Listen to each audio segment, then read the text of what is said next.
ese o ma no we say me rewards o go time uga we say no ma almost to am rewards. There are many people no who we no we prayer point me again in no re jemi we derio even again in give me is more than 2,000 euro. Yes, even again in give me more than 2,000. Other will be more that for 500 euro we gume. Other will be mugume. So there are lots of people not here prayer points in no do a say ebo a god now is almost it might go no heal. It might go no heal, but one Esther joy no one Esther joy guy. Beggar ya. But here walk up with 3K. Maybe that kind might also might go no heal. Next week also mobo. Ebo alu ebo ya mi omani. Eseniwu ya gari eruni nano bia ni nano ko na gbon magwa ijemeri agbon osaloba na ri nwi na nu gwa ijemeri osalobo ani neru give every day no ri ebenu gwa ijemeri okpe enu ke kun mi umami solution una lo amewu meme una lo okay 3,000 bega ya awe 3,000 una lo amewu me obere go dinana. It's a gift. A gift, you know. Next week now, a week in the way before Thursday, Mama was some more. Obere. Don't rock man I the big gift in now. Error. Or summer ne. Or say ya beg anybody ni say wa go make one reply we. Even maybe get the video because say oh man I query. I'm too big. Me mebe oru pa na ewe se na na wa oru pa ni mebe ewe omo wo ke pa ofo ye ona ogba pin luggage opa boy luggage upon yanu me wo wa ni ogba yi bege next week also mo bo from me we me buy mama of Italy obe mo be again na be send go me ga be deme ave said there go me we mommy joro like it be go dina go me ma wai guy gbono na bega ya but no na the person no send there go mama e call him who pa wire no me o me call him na ave said there go me we mommy joro like it go dina mama yo no ga lo yawa ma onu wa lo ave gold bega go.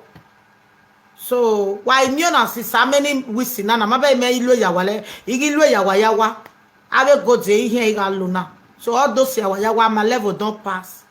Okay, my level don't pass. O wa said there go mege o ma be o be send on na re o bege from London wa we no o ti en vow we o saloba na we say ona we mi ni egwalo ni ye ne ya de better gift me ni get di like a good dinner o ri said there go we mi ni o ina send the girl no here goods ina we mama you go ya here goods ina always 7K 7,000 euro. So ira we be send the girl mama we London mama always 7,000 mama we even ya do e base na joy ya na do ye even ya do that say ye ni go ni ya do.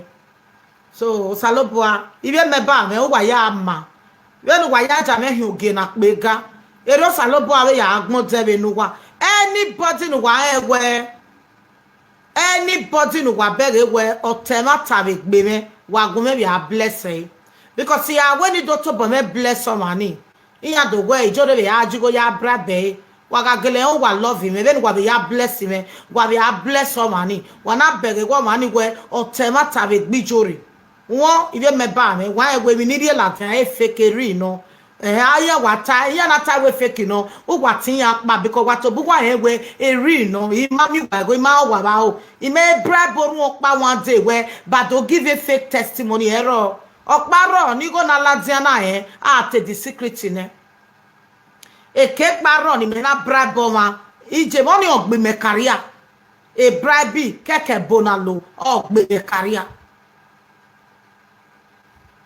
damn yo. So a mama no take go dinani mena e mama na ivie ya e loto ivie ya waje o me no me be loto o we loto ivie ya na wa won ivie ya won o we ni e gwori e be ni ya dogun me but me iye mo o pa ma we wa gun we ina we gbeta ma we gini go no wi o we ni relax so no na already next week o ya some bo so alu ebo o salobo o megwe no ya bless o yo pe ni kesu se e gift na ni duari enu gwa bedene na of e ga we bega bari eme we me we bega one day so amami agba voma u neru go salobo we no we ni jore we do we me apostle we na hi doctor bega na we ya apostle me deni ya we apostle so ya na apostle na already some of it's not a big deal.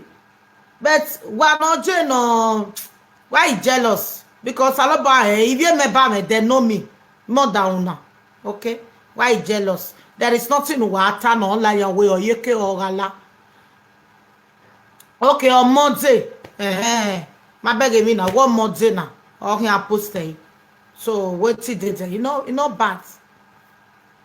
So all those yawa they tell me my wife you na so that they made the kan if you know wa avio an when na eni na ya gboto so the ni wa we lawon boy we de nege again ya gboto iya they do ma we no by this time all am aeroplane do ma we all reposition me na because at time ma we ga ne ru ni get nego that wa o kan do asame say wa o kan do rie o hegume so ne no e na egele o ladi sinimeme wo it's more than 100 wa vio egunme a teni me esele ni ro so ni me se wa nihi a ke na mo awon agbugbo idogbe 7 hours igbe 10 hours ugbe so me vie live video na degbe ni we ago wa erun du wa no me mo ni me muti ave live video na even money me muti na wa ge me o bi me one day live video so ya agbugbo ya ri no we ni e lo tawo yen ri o seme igali ekeweri e wa won me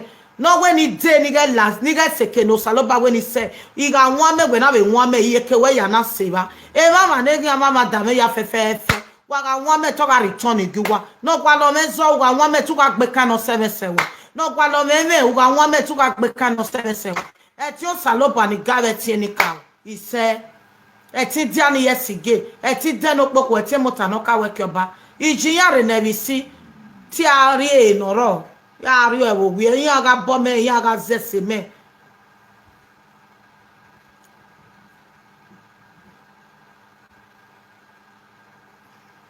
so ma de doctor said that any yan emi awon ya gwa lo because ma on eteme abege mi na ba fi anya gbebo but ma ho eni oni ma mi go no salo ba vie ma no ga help me a church na a pastor na vie ma na we are happy pastor so keke no be help me won help me God go bless you anybody that work for God anything when we show you are blessed erume o ga no no ju wa gbe o ga bless wa anywhere you go you will overcome your challenge God bless you. Ma bebe ni wa begu wa na eko wa ri ri eko wa eko wa ri ri eko wa ri ri o eko wa ri ri 3 7 okay doctor calling me hello doctor Hello, Sait what me what okay so I'm sorry man say any blue jacket no but any blue jacket or dead danger because of the security reason. Even go my roy the meaning of that blue jacket. You have any not the blue jacket in but only boy no computer or the when it's no cause any YouTube channel. We buna yao or see my shari love ba o mo so this YouTube channel is very important. No mama na guy only boy no can it because when it's a YouTube channel way. Okay. Oma. Ma sister, blue jacket is very danger, when you guys but no problem. But the very when you might be meaning, but the meaning not getting a computer about that blue jacket that when it will not near that YouTube channel. Okay. Also, mama, my papa, okay. But Maria win anything. Okay, so when the man na, ima no meaning. Call Wesley. Later. So it might be not me. We not even explain it now. We ma where here wara kon ayoto ni jore day ade many ade ijo rati me ya ijo ibere eniwe no mi pe ya ijo ibere anywhere I go I must be blessed. Okay. Area ni mana adu eki mo number 1 wo ami eme oka o emu mi mu keke ebe go na bata papa miniki ala awu yore ujuju you the Jews you the juju oh you this small pikin I forget the power the name of God is more powerful than juju ujuju head 12 believe in your God and do something good una mwemi adieki umana concentrate je mi no mu adieki una wezo wa ya re or ezo wa ya gwi emi no mu adieki o ikeke or gbe many people.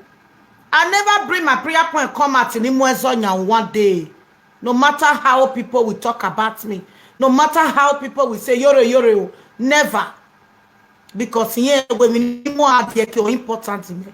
That is the reason why I am still enjoying my gift. Yes. No, because a minimum adeke or important megbe. A prayer very important megbe. Prayer me ya. What will people think about me if I begin to insult, but if I begin to talk nonsense come off from my mouth? At the same time, ununi yabe to yabe neru. So ogbe career oma. Okwe manyo magbere. Adegi jeru we yase. But some people don't know. Anytime I do something rubbish, if you go vevayi paloma, again in are obonok ba ilatiam yoko wa wo giason. Iso ayin no saloba no forgive me. Baba forgive me na o denu gie me. Ima bi no bi me temptation no baba. Baba gbona no je na me no je obere ni tana. But some people don't do it. And today you say you dey preach today, tomorrow problem, next tomorrow problem, the other day problem, 20 problem, 30 problem. How will you progress? You cannot progress because you must step up in life you were. Me no hin. If you not know, make una know. So my prayer point is a diamond to me. All those insults, I don't care. Because a kenigo je, insulting must to arrow. A jealousy must to arrow. A can a blessing, a can ukbaji, must to me on all gossipy way. So when man gossip me, why me mama so wa? When man root me ladiam every day, insulting me, when mama say we. So when you insult me every day, even people who watch, they know that this one is just a mass or a viewer was your border, of course. 100%. Or not blind. Sister Doris of Jamie. Oh, and then they got to men out some boy.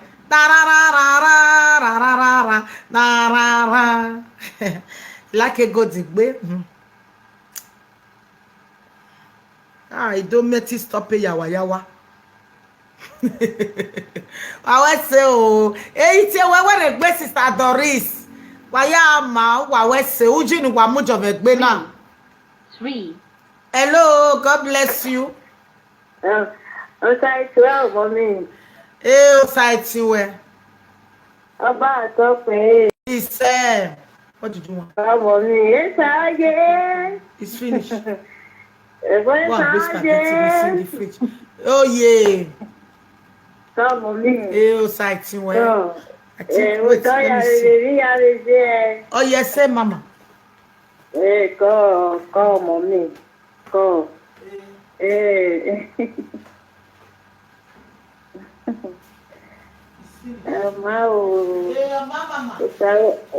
Sawese ni amo ko. Sawese.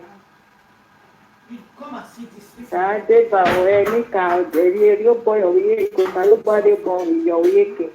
My member ya ma yo boy oye ke. Salo bo e ma tie. My tie ni owe. Any man no say no ni ma. Understand? Oh. Eda idomo ko. Eko awo go tabo ori etinu re no ri etinu na. Mo tabo dege re nu we je na ni amate keni aga te gara mo tabo ori etinu eni kawari etinu mo mo tanaro e ko bo ori etinu ko mo ina we ni re ko we mo Wodo, womomodo. Iyo mama. Kori ni asoto sabo awe ni eya. Sabo awe ni. Ko. Baba yo. Ko iwe ni le we mo. Ko. Ko, bye bye. Ciao, ciao.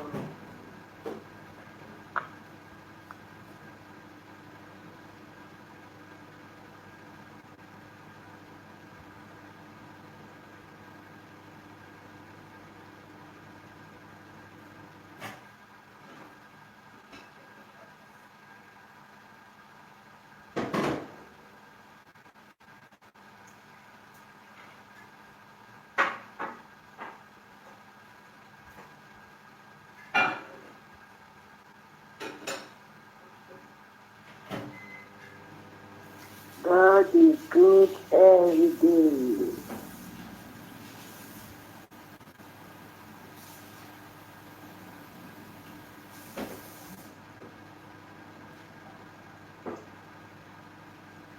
You want me to go to take it easy because of the cover. You remove the cover first, okay? Careful. Sister Doris, is there any more way? Oh, it's not what? Who feels calling way?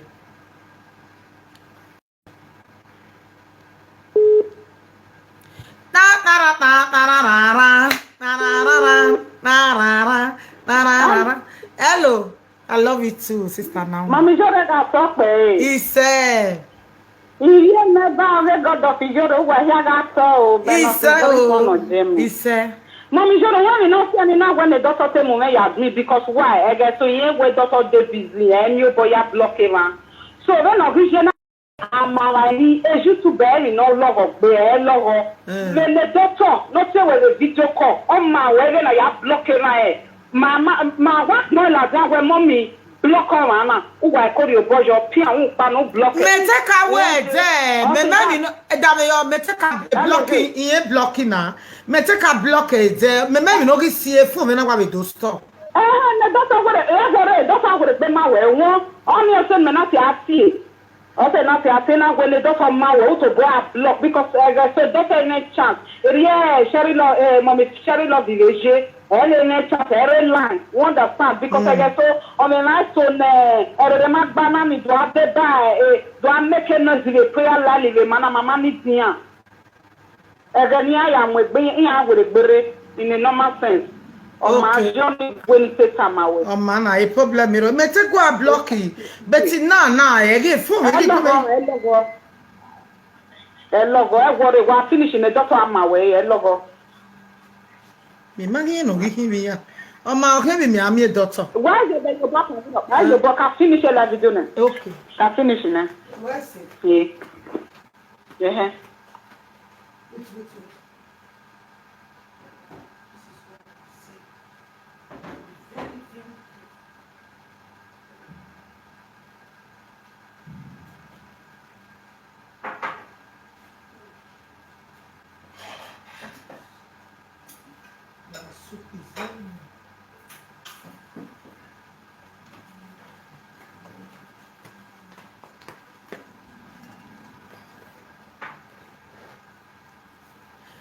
Me tell the car blocky. Bet your phone me no wa do stop. E ke ko me ya block. Imagine me ni igbe la dian wo. Tell me well.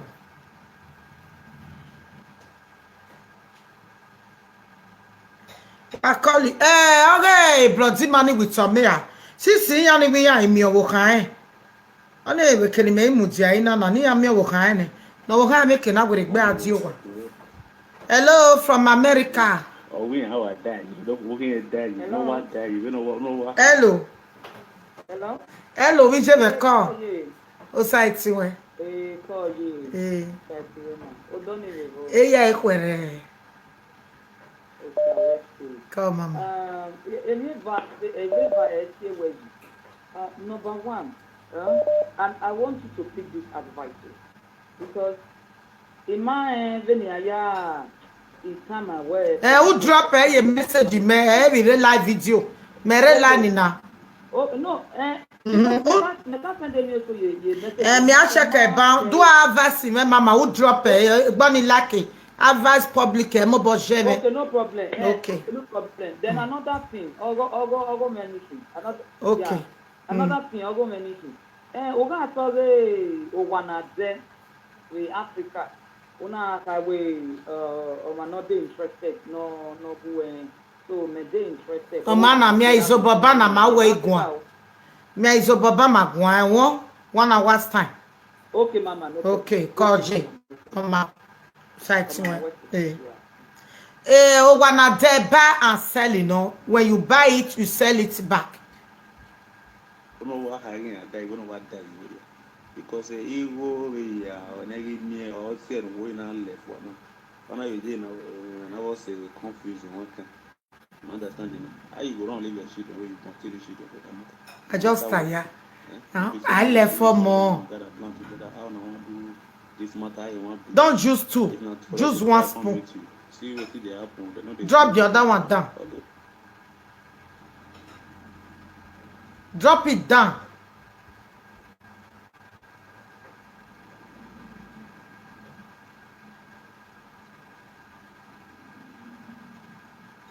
Hello, God bless you, my brother.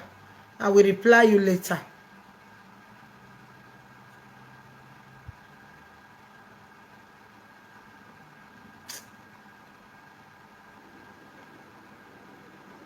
Hello. Oh. Hello, God bless you. Hello, mommy, you're at okay. He said, You watching. I could glean in you. I go to the let's say, oh, you made over here, your mom, my dear. me muevo eso, bueno. Yes, you Me worry, gua, mama. One, only say gua. Only say. me I say go you call you when they were about to pick it. Yes, na, ode. Mina, kosa me, where I say go. Amana later. Now de 12:30 ayure. I'll see. Mare revi and my we prayer song. See me there, ya was about me. Imana mu drop a message. Okay. Oh, you said this is record the egg. Okay. Okay. Let's see.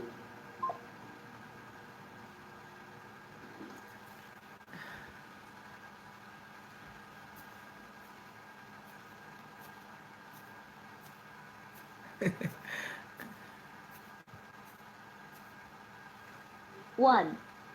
Hello, God bless you. Hello, mommy. God bless you, my son. Sait, what we came from America.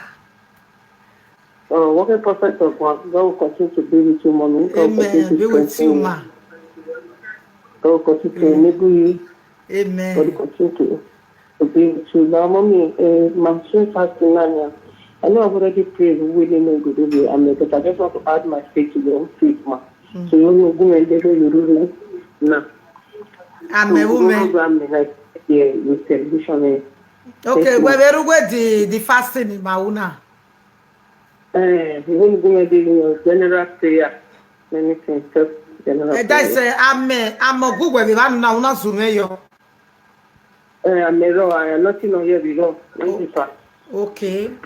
Why we prayer and okay fasting in Mauna, but Jesus Christ. Talk us anyway. Amen. I use the power of God to anoint this salt and water.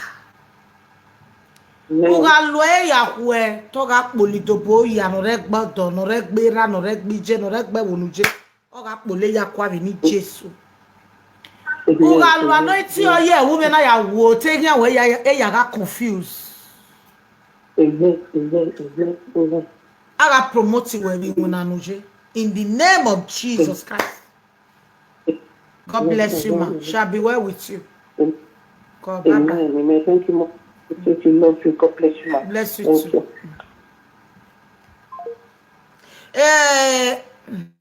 Okay. Come on, Yuri. From Nigeria.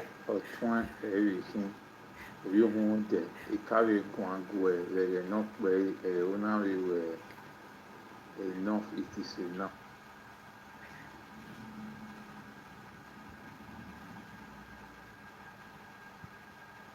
Hello, God bless you from Italy. Ise.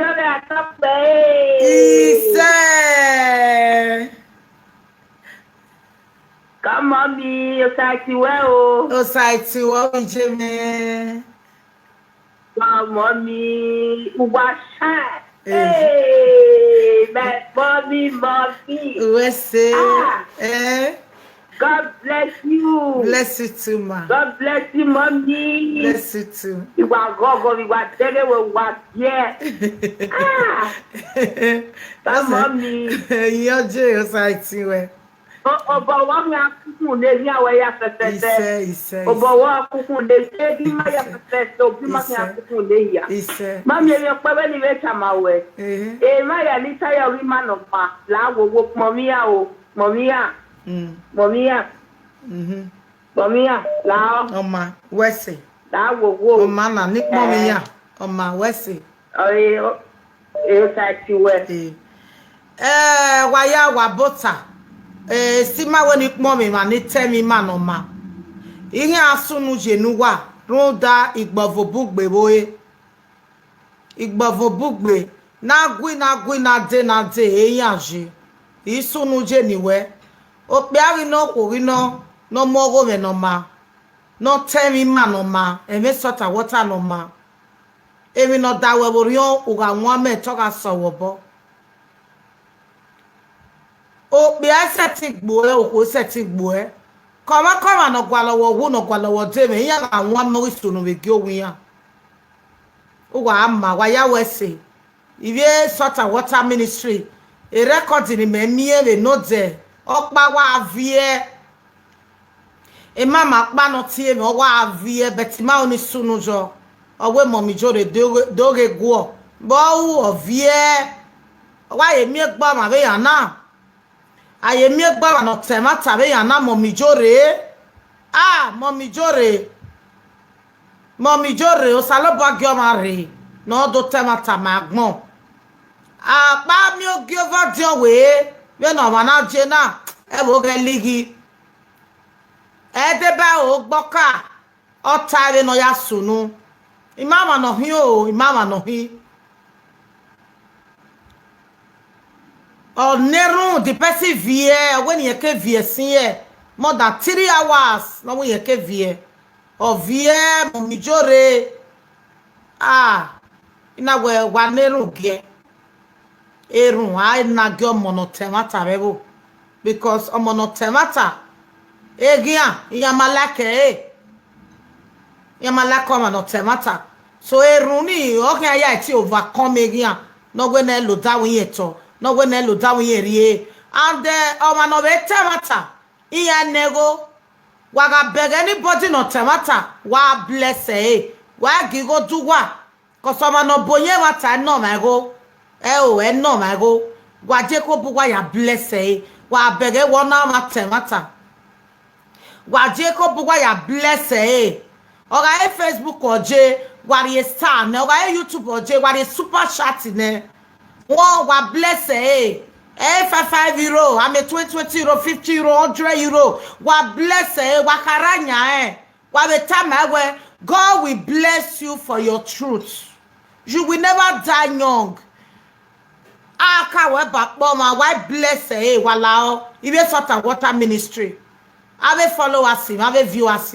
Wala wo anybody who want me what temata what you boy your yeke because I'm not temata I must say I'm not temata esu ave here magwalo agwalo we ni aya kwenche so wa geru wa cover nu wa yala wo because that woman, the way she cried yesterday, the way she cried, I said, Mama, we are here now. When you came, you came not to let you go. You may know no temata, you are not there. You may know no big word, no big word there. Or one arm or one more than daddy, or what more ya go. Or what about when you're a governor of Edo State, or what more Mawayane. Or one arm when you're level, or who I would buy them your grad top of your nine, or Boba ya Muwaya. The woman was crying. Mama cried. She cried. So God bless you all. Even your money ata anybody very on it. What bless her? What get what muere? What bless her? That is the only thing. So that no anywhere. No we not let lo sakosama no temata. No we not let lo sano. Another way you very where I come out to say the truth, because the Bible says, say the truth shall eat you free. So that is the only truth. No, what bless you. What we never can we not die. We no saloba wene. What ya lao. What lao ye me ba me ya. Oh, what make we Jamie me say what bless you.